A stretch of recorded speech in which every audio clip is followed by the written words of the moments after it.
Angel number 666. I-check nyo yung ibig sabihin yan. Ito guys, nakikita natin partnership, no? This is the energy of success, guys, sa minor and major arcana. So talaga makakaramdam kayo ng movement, ng paggalaw, makakapiksi sa inyong kabuhayan. Yung iba sa inyo guys, this is partnership, collaboration for some, tulong for some. So let's say for example, may business partner kayo, nagtutulungan kayo mga kapiksi. Kumbaga, two heads are better than one. So kapag mas may katulong kayo, mas may tumutulong sa inyo, mas nagiging mabilis yung progreso nyo sa buhay.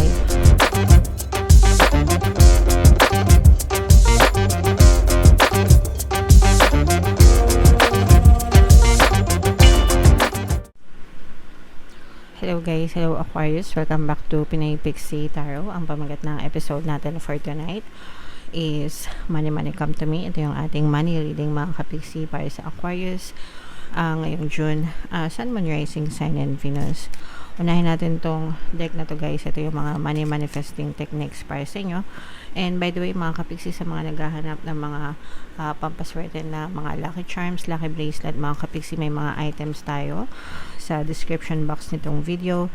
Check nyo lang yung mga items doon, tapos pwede nyo lang i-check out mga kapixie. So, ito yung money manifesting technique or message para sa inyo. We have achieved, mga kapixie. Write down a list of your career objectives, ranging from the modest to the magnificent. Don't limit yourself or worry about how to achieve them. Simply do your best each day, keeping your thoughts focused on your goals. Okay? So, pag sinabing writing down, mga kapixie, yan yung tinatawag na journaling or scripting sa manifesting mga kapixie. Sa manifesting technique na napaka bisa, napaka tawag dito, napaka effective mga kapixie, no? When it comes to manifesting your desires, kasi it keeps you focused mga kapixie. And even until now guys, gagawa ko ng separate course. I think gusto kong gumawa ng separate course for scripting, kasi even until now ginagawa ko yan guys. And ang dami ko lang na-manifest guys dahil sa scripting. And ang dami ng breach of incidents na nangyayari dahil sa scripting. So ang ginagawa dito is kuha kayo ng notebook, tsaka panulat syempre. Kung ayaw nyo ng notebook, pwede din sa mga tablet nyo, sa mga gadgets, iPad, ganyan, cellphone pwede, kaya lang medyo maliit, no? Computers yan, tablets. And then isulat nyo kung ano yung mga desires nyo pagdating sa, ang nakalagay dito is career objectives, no? So focus ka sa trabaho, pero kahit hindi career guys, no, kahit anong objective nyo or desire nyo, pwede nyong script. So let's say for example, trabaho, anong gusto nyong ma-achieve sa trabaho nyo, isulat nyo ranging from the modest to the magnificent. So let's say for example, gusto kong ma-regular, diba? Gusto kong magka-increase ng sahod, gusto kong magkaroon ng income na let's say for example 10,000 per month or 50,000 per month, whatever guys. Huwag nyong ilimit yung sarili nyo.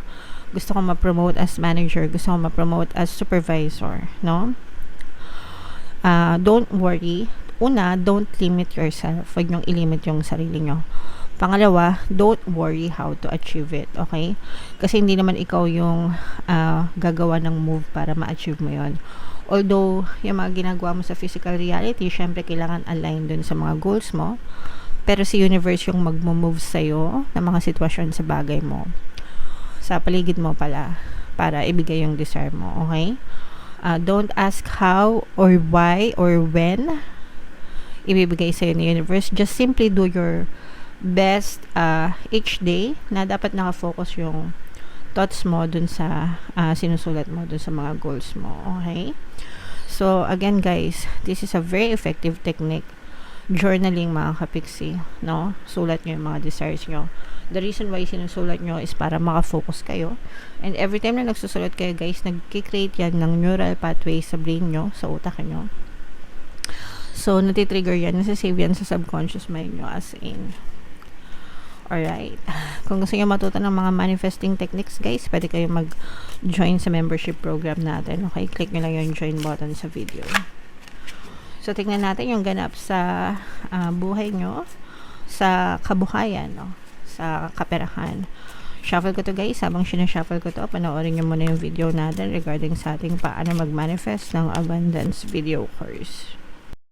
Kapiksi, sawa ka na ba sa mga struggles at hirap sa buhay mo? Masipag ka ba at masikap sa buhay ngunit hindi ka pa rin umaasenso?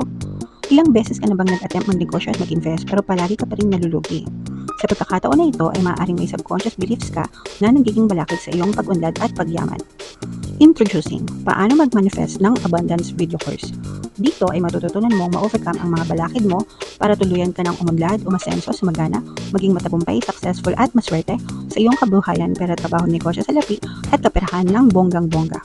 Dali, mag-send na ng email sa pinoypixie@gmail.com at simulan na ang iyong pagyaman ngayon. Alright, so sa lahat ng gusto mag-avail ng course guys, naka-flash sa screen nyo. Una, meron tayong paano mag-manifest ng abundance video course. Meron din tayong paano mawala ang third party at magkaroon ng harmonious na relationship. And meron din tayong paano pabalikin si ex or vice breakup. So sa mga interesado guys, mag-send lang kayo ng email sa pinoypixie@gmail.com. So, ito yung ating money energy mga kapiksi. Tapos, Aquarius kayo ay represent nitong King of Swords, guys. Latag natin yung spread nyo. Habang nilalatag natin to mga kapiksi, again, sa lahat ng mga gustong mag-avail ng mga pampaswerte na lucky charms, lucky bracelet, guys, may mga items sa description box. Check nyo lang yun mga kapiksi. Tapos, pwede na rin kayong mag-check out. So, this is both negative and positive. Binabasa natin lahat, guys, no? Negative at saka positive, mga kapiksi. So, again, nandito yung air element, Aquarius, Gemini, Libra, at saka water sign, Cancer, Pisces, Scorpio. So, for some of you, pwedeng may ganyan kayo sa inyong natal chart or you may be dealing with other sign na may ganyan sa kanilang natal chart. For some of you guys, pagdating sa negosyo or pwede rin sa trabaho guys, parang meron kayong competition, no? So, pagalingan ito sa performance, mga kapiksi. So, kung sa negosyo, kumbaga parang the reason kung ba't na-stuck yung iba sa inyo is because of tough competition. Yung iba sa inyo medyo may kakompetensya sa trabaho. So, let's say, for example, parehas kayong magaling, no? Parehas kayong candidate for promotion.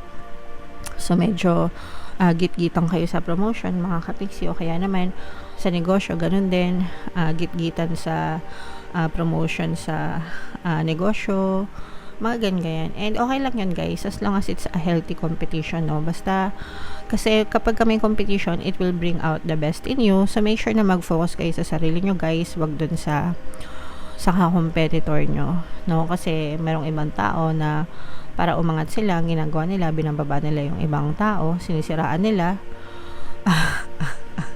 Masama yun mga kapiksi, maraming nakakarma sa ganun, no? So, kung ayaw nyo makarma guys, be fair, be just, and focus on becoming a better version of yourself, no? Galingan nyo yung trabaho nyo, galingan nyo yung negosyo nyo mga kapiksi. For some of you, ito guys, nakikita natin na makaka-recover yung iba sa inyo. Actually, yung iba sa inyo nagkakaroon ng mas malinaw na plano mga kapiksi sa buhay. Lalo na kung kakagaling nyo lang sa mga problema guys, makakabangon kayo and bibigyan kayo ng another chance or bibigyan kayo ng chance ni universe na makabangon, no? And parang nagkakaroon kayo ng plano mga kapiksi kung ano yung mga gagawin nyo ngayon na nakakabangon na kayo, okay? So ito naman pagbangon guys, ito naman ay unti-unti, no? Hindi naman porket nakabangon ka na okay ka na, 'di ba? Sometimes may mga dilemma pa 'yan, 'di ba? Pero ang importante is nakatayo na kayo or nalampasan niyo na yung mga problema niyo. So make the most out of this, guys. Huwag niyong sayangin yung mga chances na binibigay sa inyo ng universe every day na gumigising kayo, no? Binibigyan kayo ni universe ng chance to live the life that you want. So, umaga pa lang guys, pagkagising nyo pa lang, mag-affirm na kayo, today is gonna be a good day, magandang trabaho ko, magandang negosyo ko, 'di ba? Magandang daloy ng pera. Today is gonna be a good day. Today is gonna be a good day. Okay? Ganun palagi. Dapat sineset nyo yung condition araw-araw. Guys, no? Minsan kasi naka-autopilot tayo. Iniisip natin, ay nako, umaga na naman, trabaho na naman, hirap na naman. kailan ba ito matatapos, 'di ba? Yung iba ganun yung mindset mga kapiksi, no? And the more na ganyan ang mindset nyo, ay nako, bala kayo sa buhay nyo, lalo kayo maghirap, guys. Okay? So, yan yung mga first set of messages. Ito naman, guys, wow. So, this is the energy of success, mga kapiksi. Angel number 666, guys. Excuse me. Angel number 666. I-check nyo yung ibig sabihin yan. Ito, guys, nakikita natin partnership, no? This is the energy of success, guys, sa minor and major arcana. So, talagang makakaramdam kayo ng movement, ng paggalaw, makakapiksi sa inyong kabuhayan. Yung iba sa inyo, guys, this is partnership, collaboration for some, tulong for some. So, let's say, for example, may business partner kayo, nagtutulungan kayo, mga kapiksi. Kumbaga, two heads are better than one. So, kapag mas may katulong kayo, mas may tumutulong sa inyo, mas nagiging mabilis yung progreso nyo sa buhay.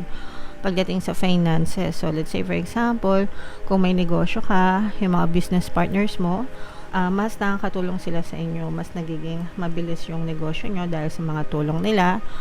Collaboration, mga kapiksi, maganda rin yan. So, ibig sabihin ng collaboration, di ba? Yung ganun din, parang you work with other people para i-promote yung negosyo mo or i-promote yung or tulungan ka sa trabaho, ganyan, para mas lalo kang sumakses, magtagumpay sa buhay mo, mas mapapabilis ang iyong pag-angat, pag-unlad, pag-asenso, pag-achieve ng success mo kung meron kang katulong, mga kapiksi, okay? And for some of you, meron talaga kayong mga katulong, guys, no? Ganun din sa bahay nyo, sa tahanan nyo, guys, pagtulong-tulong kayong magpapamilya, sa mga gastusin sa bahay, let's say for example mag-asawa o kaya meron na kayong mga adult na mga anak, parang nakakatulong sila sa mga gastusin nyo, guys, and mas lalong gumagaan yung takbo ng pamumuhay nyo. Okay? So yeah, comment down below, mga kapiksi, if naka-resonate kayo. Ito, guys, i-mind nyo na itong mga success, progress, tagumpay, itong mga second chances na to, guys, at saka itong mga recovery na to. Yan yung mga very positive energy na nakita natin para sa inyong kaperahan, Aquarius. Bunot lang tayo ng isa pang card para sa additional message. Nurture, no? Nurture, as you nurture a child, you nurture your own inner child. Both activities are important for you right now. So, sa mga may anak na kapiksi, this is additional message, guys, no? Alagaan nyo yung mga anak nyo, and sabi ko nga, guys, no, makakatulong din yung mga anak nyo, especially kung may mga adults na kayo na mga anak. Actually, yung iba, guys, kahit na bata pa yung anak nila, nakakatulong sa kanila, no, especially sa social media. Merong mga ibang family na gumagawa ng contents, na monetize yung mga contents nila, tapos yung mga nasa content nila, yung mga anak nila, yung mga batang bibo, ganyan, or kahit hindi bibo, basta mga bata. So, as long as hindi nyo ine-exploit yung mga anak nyo, sa tingin ko naman okay lang yan. Pero, hinay-hinay lang din, mga kapiksi, kasi bata pa yung mga yan. Okay? Alright. So, yeah.